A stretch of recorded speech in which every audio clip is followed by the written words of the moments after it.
Hello friends, Mandar here, back with another video. Today we are going to talk about express entry. In my last video, I told you about a lot of different avenues to immigrate to Canada, about 11 of them. And I said I was going to deep dive into one of the first one and the most popular one, which is express entry. So that's what I'm going to do in this video. So if you are interested in the express entry process, please watch this video until the end and let's get started.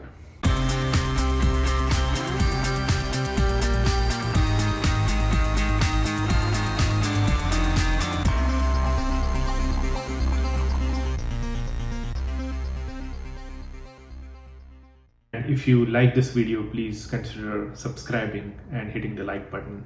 That means a lot to me. What is express entry? Express entry is immigration for skilled migrants. So if you are a skilled immigrant, which means if you have a bachelor's or a master's degree in technology, science, pharmaceuticals, or any other bachelor's degree, and if you have good qualification and experience, this might be a stream for you. So let's see how this express entry works. What are the documents that are needed to be filled for this process? How do you submit your profile? And then how do you get an invitation to apply? And then finally, how do you get your permanent resident card? All of this information is available on cic.gc.ca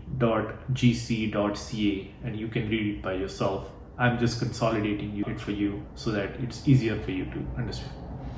So let's get started. So what's the first step in express entry? You need to find out if you are eligible. And how do you do that? You go to the website cic.gc.ca,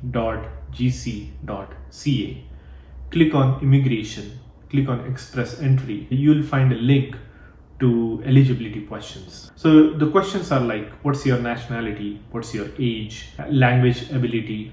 Are there any family members that will be applying with you? What's your education, work experience, and details on the job. It will also ask you if you have given a language test, and language tests are typically IELTS, CELPIP, TEF, and TCF. And it will ask you whether you already took this test or you are going to take this test in the future because the test results are only valid for 2 years. There is a specific score requirement for listening, reading, writing, and those sort of things. It will also ask you how many years of skilled work experience do you have in Canada, and if it's at a skill level A, B, or 0. There are different categories of skills if you have the experience in Canada. It will also ask you if you have an experience outside of Canada in your home country. Now you get a reference number. So if you are eligible to proceed any further, you get a reference number. So this is, bear in mind, this is not the CRS evaluation yet. This is only to see if you are eligible to apply through express entry, through basic questions. So once you get that reference code, you want to keep it with you. You want to print that page, you want to write it down somewhere because you'll need this when you actually apply next time. Then you continue express entry profile builder. Next, you need to prepare for your documentation. What are the documents that are required? As usual, you need a passport, copy of a passport. If you have already given your language test, then you need language test results. You need to do your education credential assessment. So there are several different methods by which you can get your education credentials evaluated. You specifically need to do this if your education is outside of Canada. Once you have done your education credential assessment, next you need to do a provincial nomination if you have one. So basically, if you know where you are going to immigrate to, which province you are going to go to, then you can get that provincial nomination done. I know a lot of people who want to immigrate to Alberta because that's specifically for oil and energy sector. Some people go to Atlantic Canada. So if you have a target province in mind, you might want to seek the provincial nomination because that will really add up your points. If you have a written job offer, that is helpful because that is a significant boost to your application. Then you will need police certificates from the country from the last 5 years where you have resided. If you are in Canada, you will need one from Canada. It's pretty simple to get it. But if you are from any other country other than Canada, then you will need to get that evaluation done from your country.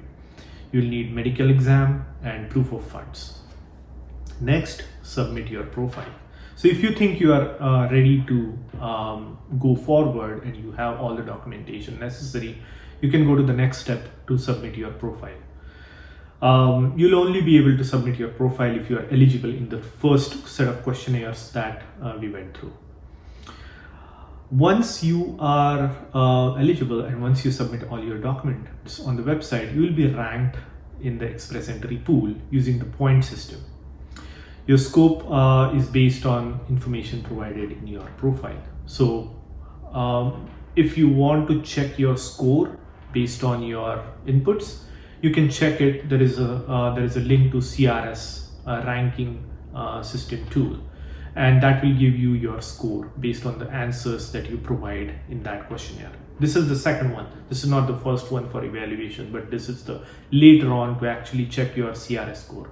And what is CRS score? CRS is comprehensive ranking system, which is the point system that Canada uses in express entry.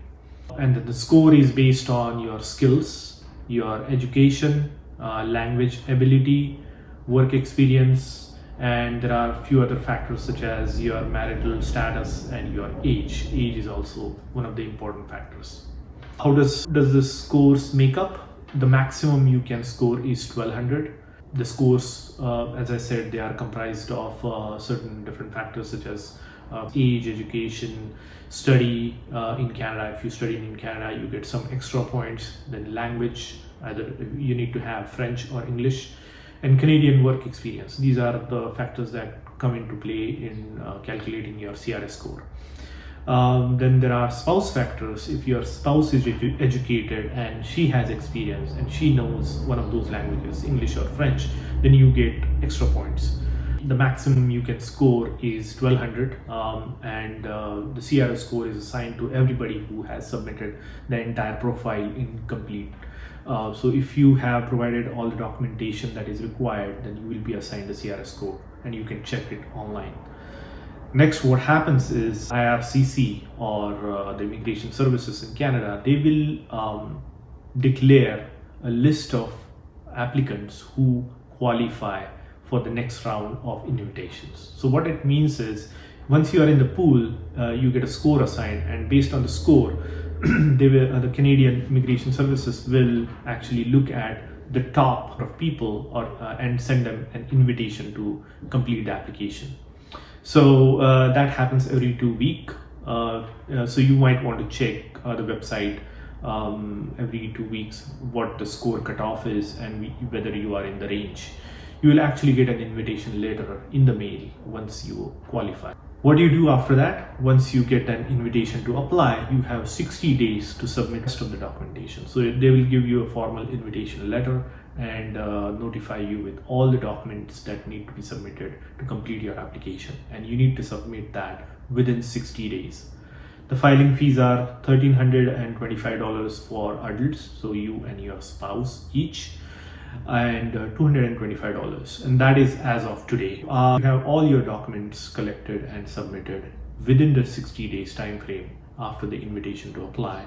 The processing of the PR application takes about 6 months.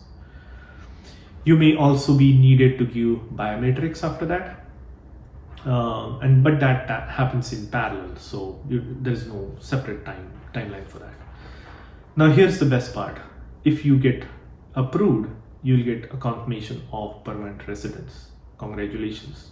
That point onwards, you are a permanent resident of Canada. Although you might not have an actual card in your hand, and that depends on where you are. If you are applying from within Canada, the next is you'll get a card in the mail at the address that you have given in the application. If you are outside of Canada, you will be invited to submit your passport, and you will get a passport immigrant visa stamp on the passport. What happens next is you need to do the landing part, and landing is something that comes once you are approved for a permanent residence. So if you have a COPR, confirmation of permanent resident. If you are within Canada, you have two options. You can make an appointment with the nearest Service Canada office, or you can go to the closest land border crossing with the US, where you can just cross the border, turn around, and re-enter into Canada and do the formalities for landing. That is when Canada actually accepts you as a formal permanent resident. If you are outside Canada, you get an immigrant visa stamp on your passport, which allows you to travel within a certain duration. So there is an expiry to this initial immigrant visa stamp on your passport. So it was like 1 year in my case. So you need to travel within that time frame to Canada.